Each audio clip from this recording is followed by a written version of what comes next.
தமிழ் திரையுலகில் காமெடியனாக அறிமுகமாகி இன்று ஒரு பிஸியான ஹீரோவாக வலம் வந்துட்டு இருக்கக்கூடிய நடிகர் தான் சூரி. காமெடி வேடங்களை நடித்து வந்த சூரிய தான் இயக்கிய விடுதலை திரைப்படத்தின் மூலமாக ஹீரோவாக்கினார் வெற்றிமாறன்.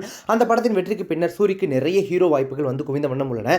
அதை ஏற்று இதுவரைக்கும் அவர் ஹீரோவாக நடித்த கருடன், கொட்டுக்காளி, மாமன் என அனைத்து படங்களுமே மக்கள் மத்தியில் நல்ல வரவேற்பை பெற்றிருக்கிறதுனால கோலிவுட்டில் வெற்றி நாயகனாக வலம் வந்துட்டு இருக்காரு சூரி. அவர் நடிப்பில் அடுத்ததாக மண்டாடி அப்படின்ற திரைப்படம் தயாராகி வந்துட்டு இருக்கு. இந்த படத்தை மதிமாறன் புகழேந்தி இயக்கியிருக்காரு. இந்த படம் படகுரேசிய மையமாக கொண்டு உருவாகி வந்துட்டு இருக்கு. இந்த படத்திற்காக மிகவும் ரிஸ்க் எடுத்து நடிச்சிருக்காரு சூரி. இந்த படம் ஒரே நேரத்தில் தமிழ், தெலுங்கு என இரு மொழிகளிலும் தயாரிட்டு வந்துட்டு இருக்கு. இந்த படத்தை அடுத்து சூரி நடிக்க போற படத்தை யார் இயக்க போறாங்க, யார் தயாரிக்க போறாங்க அப்படின்லாம் ஒரு மிகப்பெரிய எதிர்பார்ப்பு இருந்துச்சு. அந்த வகையில் ஒரு மிகப்பெரிய ஜாக்பாட் சூரிக்கு அடிச்சிருக்கு அப்படின்னு சொல்லலாம். லோகேஷ் கனகராஜ் கூட கூட்டணி அமைக்க போறாராமா சூரி. சூரியோடைய நடிப்பில் உருவாக இருக்கக்கூடிய அந்த புதிய படத்தை லோகேஷ் கனகராஜ் தான் தயாரிக்க இருக்காராமா.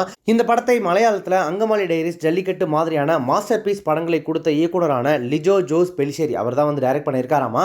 அவர் இயக்கக்கூடிய முதல் தமிழ் படம் இதுவாக தான் இருக்கும் அப்படின்னு சொல்லப்படுது. லோகேஷ் கனகராஜுடைய தயாரிப்பில் அந்த டைரக்டருடைய டைரக்ஷனில் சூரி நடிக்க இருக்கிற அந்த திரைப்படம் குறித்த அதிகாரப்பூர்வ அறிவிப்பு விரைவில் வெளியாகும் அப்படின்னு எதிர்பார்க்கப்படுது. இது இல்லாம அடுத்தடுத்து பெரிய பெரிய இயக்குநர்கள்கிட்டையும் சூரி வந்து கதை கேட்டிருக்காராமா. சீக்கிரமாவே அவர் ஹீரோவாக நடிக்க இருக்கக்கூடிய அடுத்தடுத்து ஒரு 2-3 திரைப்படங்களுடைய அறிவிப்பு அடுத்தடுத்து வெளியாகும் அப்படின்னு எதிர்பார்க்கப்படுது.